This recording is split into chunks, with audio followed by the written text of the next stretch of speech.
Got to give a shout out to my boys, Four Sides of the Ring podcast. That's right, Four Sides of the Ring podcast for the merchandise. Your Wrestling Federation right there at your local bodega. Four Sides of the Rings. Appreciate the merchandise. Appreciate the shirt. Shout out to my boys. Hi, guys. Hello, friends, and welcome to WOD right here on Boom Broadcasting. I want to thank you for tuning in today, whether it's Saturday morning, Saturday afternoon, Saturday evening, or Saturday night. I want to thank you for tuning in to Boom Broadcasting, to WOD. Strap on your seatbelt, buckle up. We got a lot to cover. So much great wrestling this week. Monday Night Raw was fire. NXT on Tuesday night was fire. Wednesday, AEW Blood and Guts. I was on the nightcap. That was a fire show. Thursday, TNA on fire. Friday, we wrap it up with SmackDown on fire. And I was supposed to have somebody in the Lucas household on the other TV watching the Ring of Honor premium live event on Honor Club. This person ended up coming up to watch SmackDown with me. Couldn't turn from SmackDown because I was doing my notes. Couldn't go catch up on Ring of Honor. So sometime this week, whether it be me and Maldonado with Mike, me and Shannon, me and Mike D, the president, or it be all of us together, we're going to try to go watch Ring of Honor, get you some takes on that, and get on somebody's show, whoever puts the show together, to talk about the Ring of Honor show. But let's jump into Monday Night Raw, as we always say. On WOD on Saturday morning, let's jump in the time machine, travel back to Monday night. Would we rebook it? Will we leave it the same? Then we're going to grade it. And then, as always, before we close the show, we're going to tell you what show won the best show for putting on this week. Who had on the best show that I watched this week? And as always, please drop your comments in the chat box, in the comment box. I want to see which one of you guys think, and ladies, think which show was the best show of the week. For the past 2 weeks, AEW is on a 2-week win streak of being the best product, best show that I saw this week. Can they continue on? Good question. Let's get right into it. Looking at Monday Night Raw. Raw starts off very good. Gunther and Damian Priest. Good promo we just saw right here. The Damian Priest face turn has officially begun. We've been saying that it was coming. We saw them sprinkle those seeds, as they like to do, to show that it's coming. But we can officially say on last Monday night, we got it. Priest is going into this match as the babyface. Gunther's the heel. This is going to be a great match at SummerSlam. If you did not have Cody and Solo, you could close with this match. I was very impressed. Both of them knocked it out of the box with the promos. Gunther and Priest got into it. They pretty much, general manager threw him out there. He said, both of y'all got to hit the road. Then we go right into the Ilya Dragunov versus Braun Breaker. You've been watching WOD. You've been watching Out of Pocket. You've been watching Drop the Mic. You've been watching The Nightcap. All these shows I've been on, when we talk about Braun Breaker, I get upset because I felt like we did not cash in on Braun Breaker at the last premium live event where he should have beat Sammy in Canada for the Intercontinental title.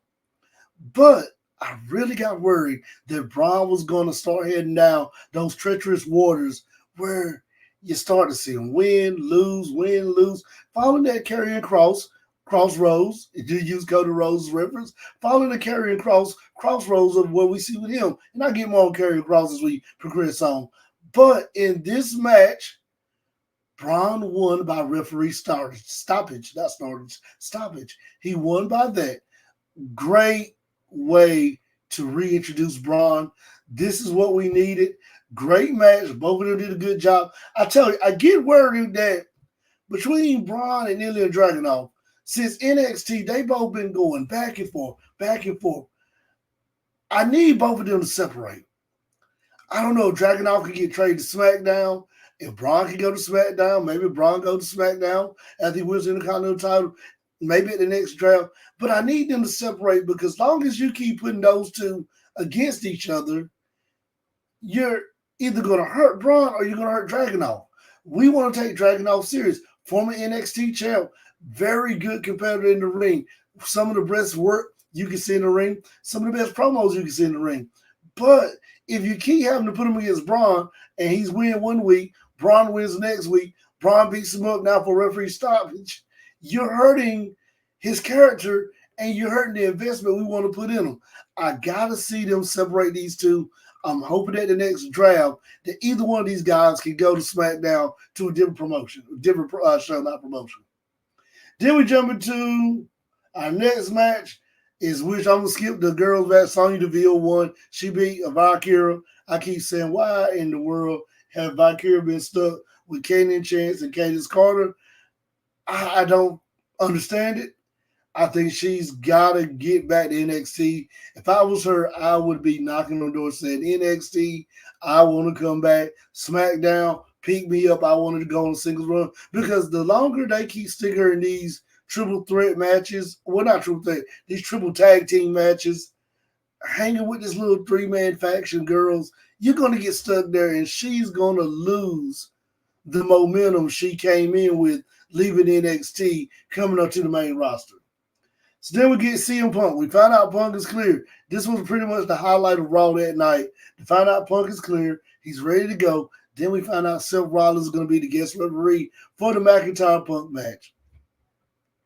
You already know with this match at SummerSlam, it's going to be some shenanigans. Something's going to happen. You know Rollins is going to get himself involved. He doesn't like McIntyre. He does not like Punk.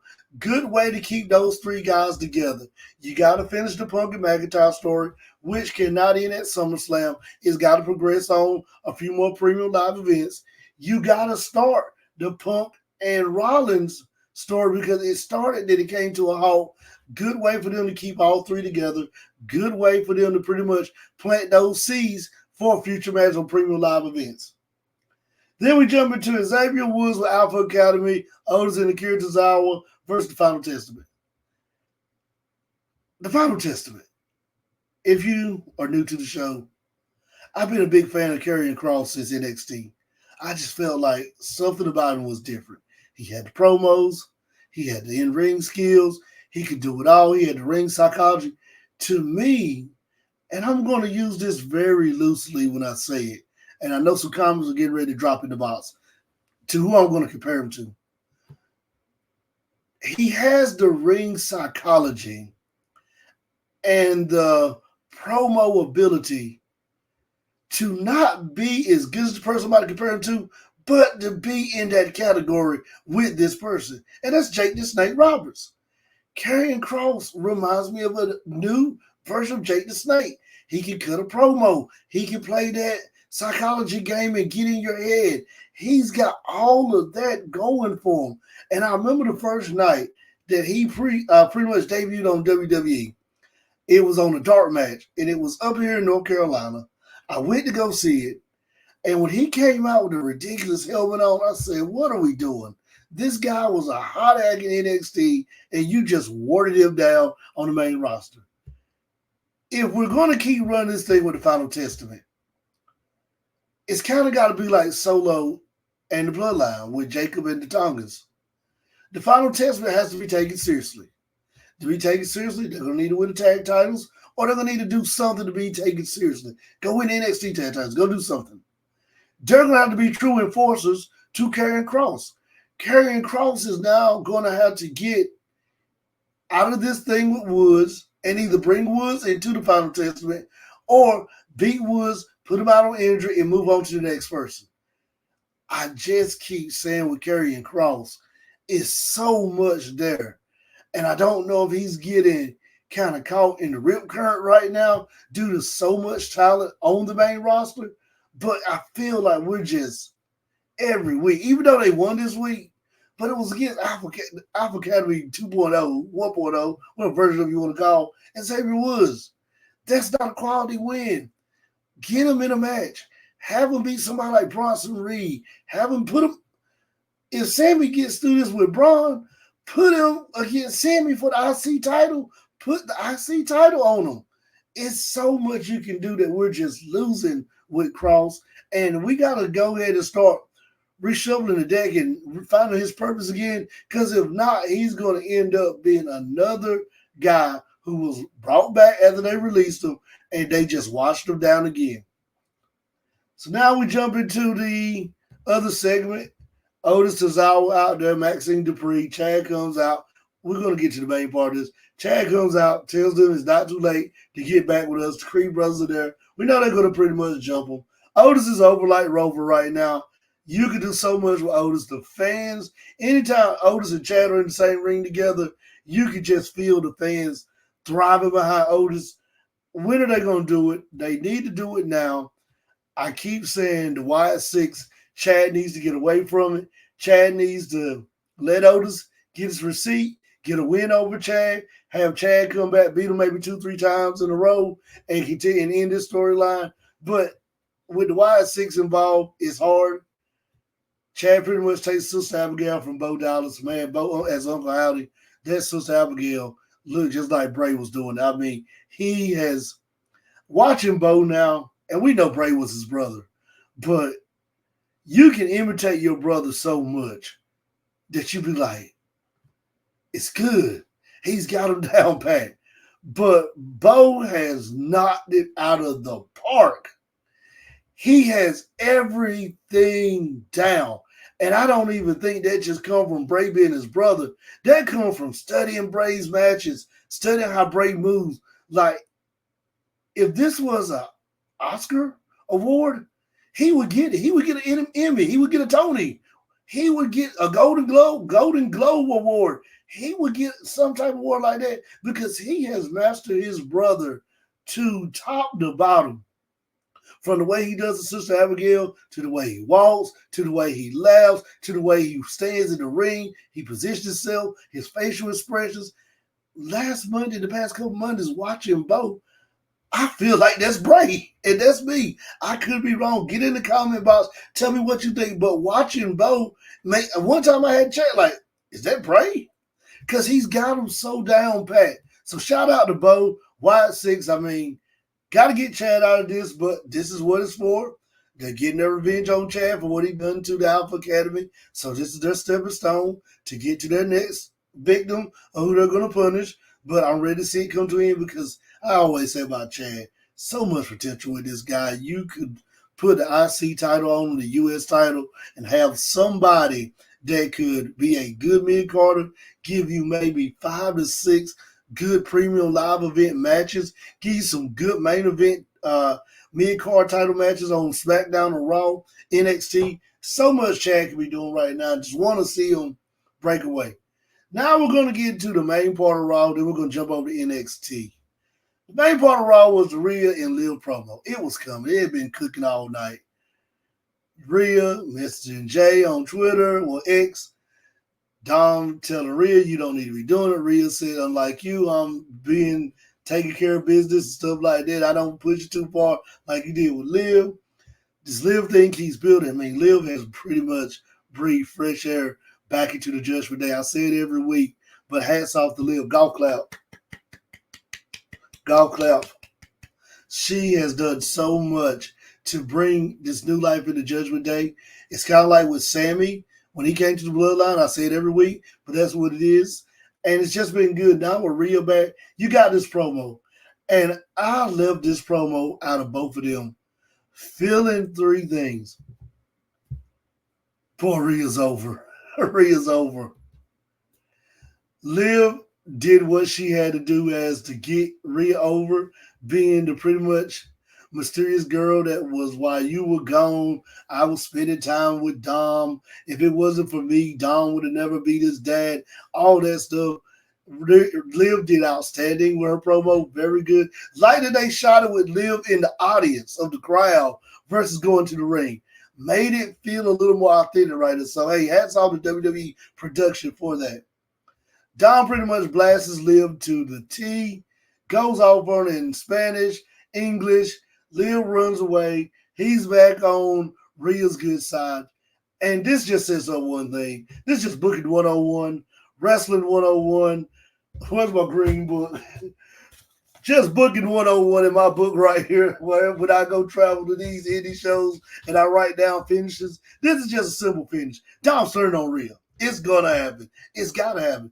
This is the first time that Dom has did a promo where he did not get booed out of the building. So very good on that one. That was the highlight of the night. The next highlight of the night was we had Zelina and Zoe. Zelina won Code Red. Didn't like Zoe Starks took the L. I told you Zoe Starks, so much hidden potential in her. I'm a big Zoe Starks fan. Gonna keep shouting her out every week. Maybe somebody at WWE will stumble across this, stumble across some of my other shows on Boom Broadcast, and see how the guys are real big Zoe Stark fans and get her the push she needs. To our main event, Jey Uso, Sami Zayn versus the Judgment Day.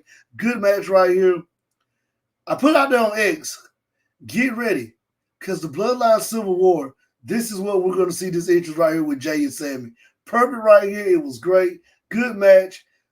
Balor and JD lost. I did not expect that. I thought it was going to be a DQ. Somebody's going to get involved. Thought it was going to be something like that, but they lost cleanly. Oh, man, that 1D they did. Sami and Jey look like they haven't lost a beat yet when they were tagging with the Bloodline. And it leads me to say this. Could WWE, if Sami drops the title to Braun, put the tag belts on Sami and Jey to set up another unification match with a team that's getting ready to be fighting for the SmackDown tag belts, the start of the Civil War? That's where we could be going. I think if you're going to have them beat them clean, they're automatically guaranteed a rematch for the titles. Now, being that they are now number one contenders because they pinned the tag champs. So that's where we could be. Good Raw right here. Very impressed with Raw. I got a grade for it. Not going to give it to you right now, but I do have a grade for this Raw. I need to write my grade down before I forget it. But I have a grade for it right here.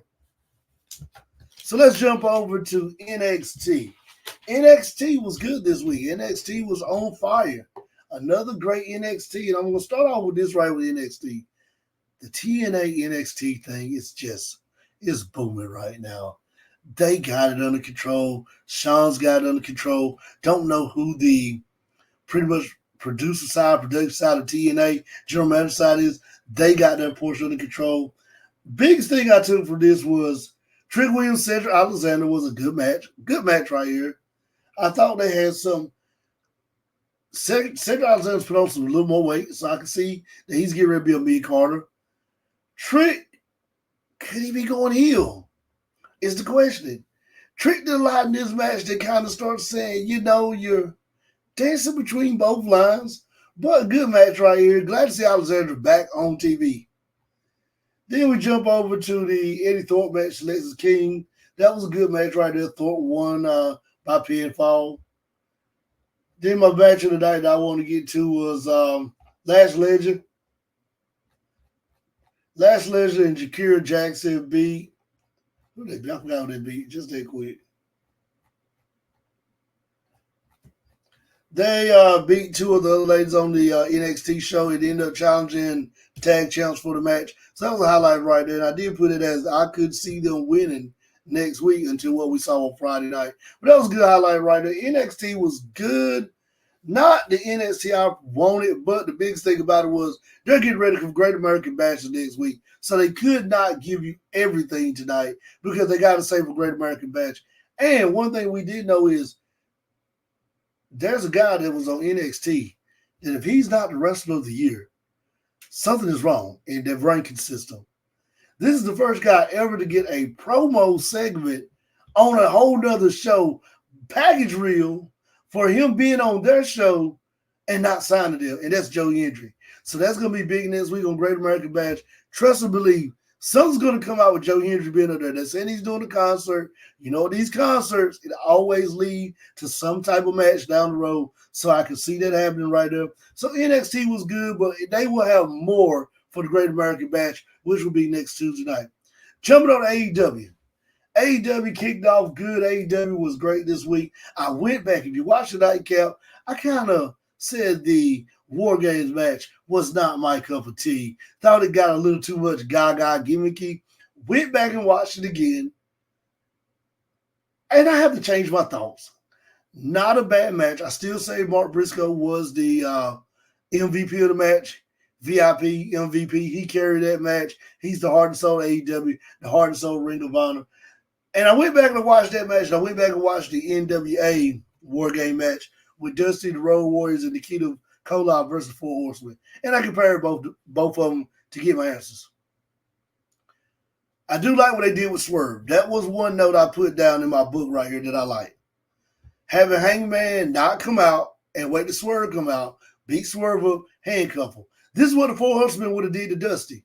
They would have done that to Dusty. And they would have got some Ric Flair or Arn Anderson would have beat Dusty up, had him handcuffed, and then they would have had to take somebody to get him on loose. So I did like that. Now, here's the part. Like I said, I'm going to say this again. Here's the parts I did not like.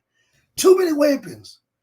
When Dusty was fed up with the Four Horsemen, Dusty, I'm going to try to do my best Dusty Rhodes impression. Try with the comment box and what you think. But I was watching the NWA. This is what Dusty would say. He was in the Dream. Listen, baby. The Dream had that NWA title won. But that no good Ric Flair, him and those Four Horsemen got in the way. So the Dream went and got some help. I got Nikita Koloff, the Russian Bear. I got the Road Warriors, Hog and Animal. And we're going to go to WarGames, baby, and we're going to beat the Horsemen up. We're going to beat them all the way around the ring, and when we come out, the Dream's going to be on top. That's what the Dream would have done. He would not need no kendo stick. He would not need no gas. He would not have needed thumbtacks, horseshoes, street signs, stop signs, a grocery cart, whatever they had. He would not have needed that. And I understand the premise. When I went back and watched it again, I truly understand the premise. The premise is to make the other team say they surrender, they quit. So what do? You have to get it straight. I'm a fan of ECW, fan of the Attitude Era with WWE. Do you have to get as straight as they got? And I will say, I went back and watched it. It was a good match. But I think you could have did so much that you could have you had Jack Perry pretty much handcuffed, zip tie. You could have just took off the belt and just wailed on him, just started beating and whipping him like a dog till he finally says, hey, no more, I surrender. I will give you guys what you want. Or have Nick say that. And I feel like AEW, they're really trying to get a good deal with the app, whether it's Peacock, whether it's Hulu, Paramount Plus, anybody out there. That's what they're trying to shoot for. So they have to do this to show that, yes, we got a big fan base watching. But you can also dial it back, scale it back. So that's my take on that match right there. I went back and watched it. Did like the solo entrances because it told everybody the story as we said on the nightcap. But a good show. I mean, I'm very impressed with it. The one thing I do like, MJF, man, I mean, how can you not like Maxwell Jacob Freeman?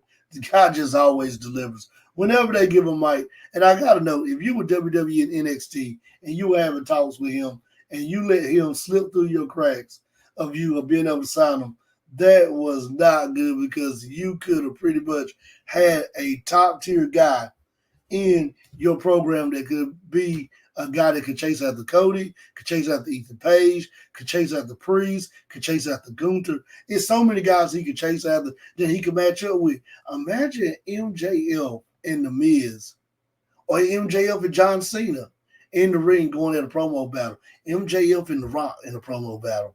Just so much you could do if you're WWE NXT and you drop the ball, you should be ashamed of yourself. As Cody Rhodes would say, your grandfather will be ashamed of you. That's what I would say about WWE.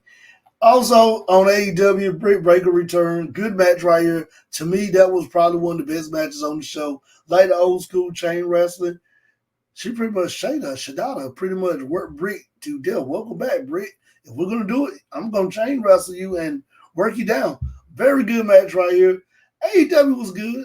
It was a very good show. I mean, like I said, I went back and watched the Blood Guts match. I wanted to get another take on it.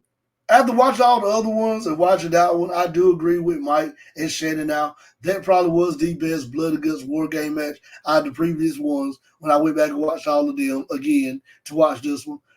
Only thing I just said was if you're going to do it, I just think that old school way. Do it how Dusty would have done it. If your team AEW, just go in there and find a way to get the win.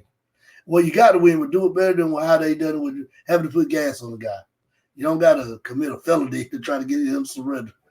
That's my take. Jumping over to SmackDown. No, let's hit TNA Thursday night. TNA was great. Another good TNA. Biggest thing we got out of TNA is Nick Demus, formerly known as Dolph Ziggler in WWE, is the TNA World Champ. It's not Joe Hendricks. Joe Hendry is still over like Rover on TNA. He did make an appearance during the main event and beat Moose. And there's so much you can do with TNA. And I said this on the Slammiversary versus WOD. If you're TNA, the first person you got to put Nick Demus against is Mustafa Ali. Boy, they must have tuned in because that's what they just did. That's what we're leading to. That's the new feud, the new story opening up, and that's going to cook. Mustafa Ali has found himself great X Division champ. So much you can do with him. Nick Demas going to get a good win over Mustafa Ali to pretty much solidify his title reign. But you can run this 2-3 more times. Have Mustafa Ali win. Have Mustafa Ali drop to Joe Hendry before Royal Rumble. I still keep saying Joe Hendry at the Royal Rumble coming out with the TNA World Championship will be a history-making point for WWE. TNA, like I said, he cooked on Thursday night. That was the biggest thing. Joe Hendry, we'll say it again, he's still over like Rover. Came out during the main event to help Broken Matt and them get the win. Very good match right here. TNA is cooking. This WWE NXT TNA partnership is really getting TNA where eyes are getting on it and people are watching. Now, before we get ready to head out and give you your final grade, they had a SmackDown on Friday night. SmackDown was taped last week. So it was kind of wondering, like, how would SmackDown be if it was taped last week? So we jump right into SmackDown. We get right into the best thing that I like. Kicking off with LA Knight. Can never go wrong with LA Knight. I really thought SmackDown did good with having LA Knight go old school WCW Booker T, cutting the promo from the gorilla position to where he get ready to hit his music and walk out for his entrance. Thought LA Knight nailed that promo. There's not a promo this guy cannot nail. There's not give him a microphone and just get out his way, is what I always say about LA Knight. Good right here, good promo, good match. Santos Escobar, another one of those guys on the SmackDown roster who can get caught in that little rip current. You got to put guys over to build up towards the match. You just knew LA Knight was going to win. Logan Paul shows up. We got some shenanigans right there, but it sets LA Knight and Logan Paul up for next Friday and for next Saturday for SummerSlam.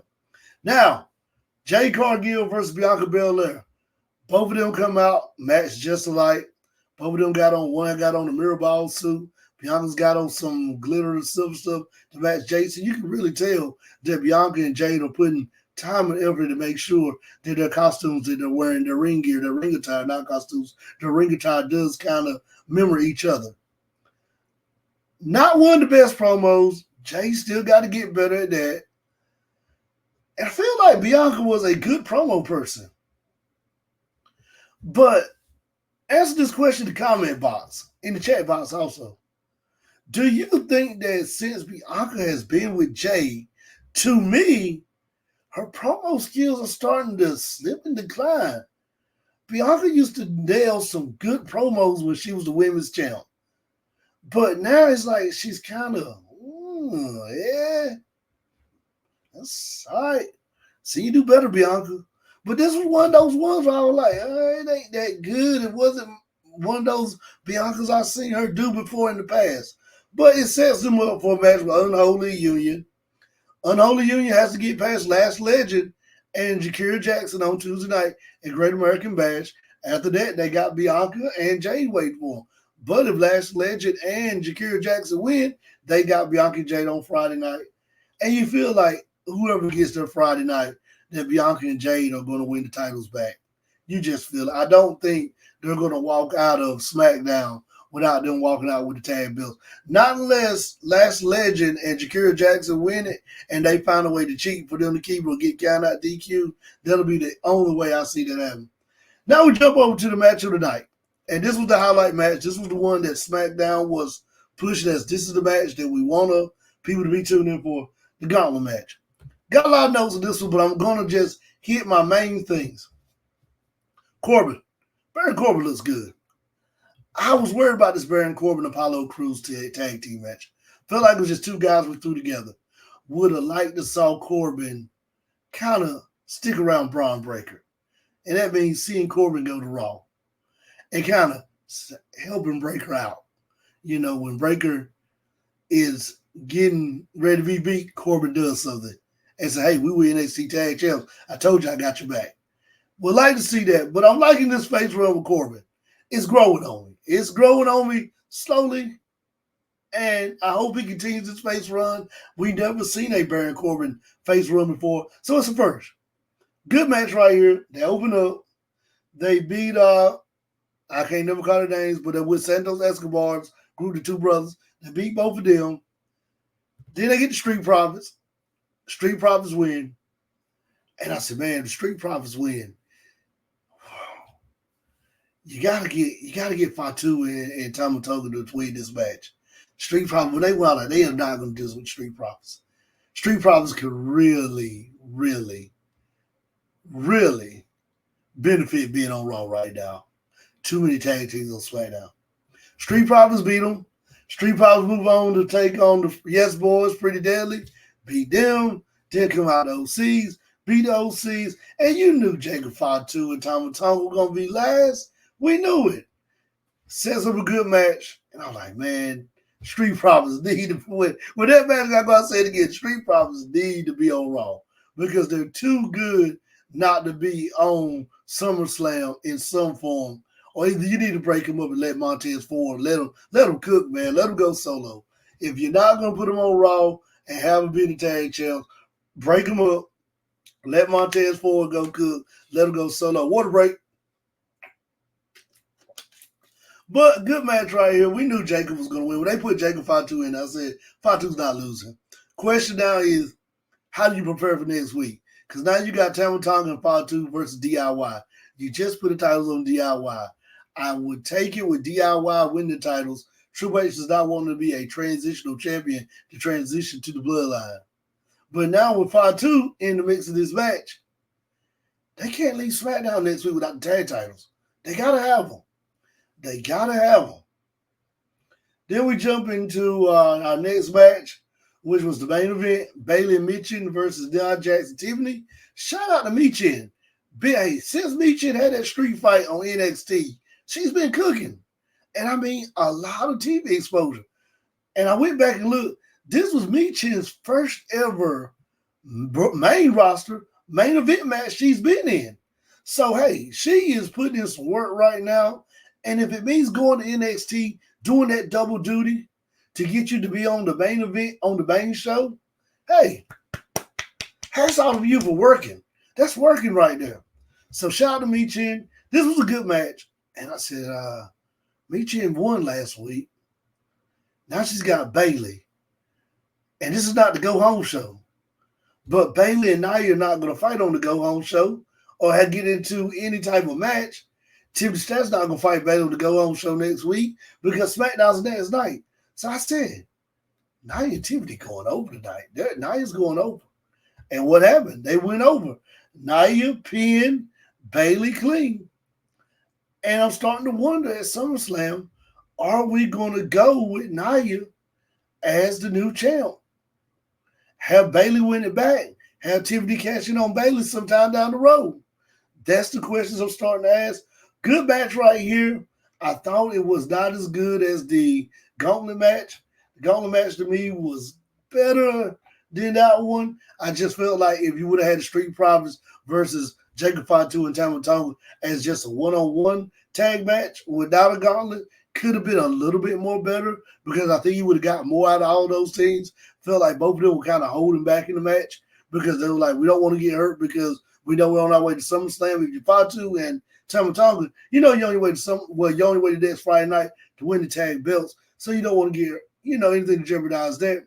If you're the Profits, you're like, well, I'm stuck in the middle. I need to go somewhere else. I need to be on Raw, something. So good SmackDown. I was very impressed with SmackDown. So now it is time for my grades of these week's shows. And my first grade for Monday Night Raw. Monday Night Raw's a B. I gave Monday Night Raw a B. NXT on Tuesday night. NXT. You've been a B plus the past 2 weeks. This week, NXT drops down to a C. Felt like this was not one of their best shows. And I understand why, because it's Great American Bash next week, part 1. You got Joe Hendry showing up, so you don't want to give everything out on last week, Tuesday night, when you got a hot Tuesday night coming up next week. So gave them a C. AEW, the 2-time winning show over the past 2 weeks. I gave AEW a B-. B minus.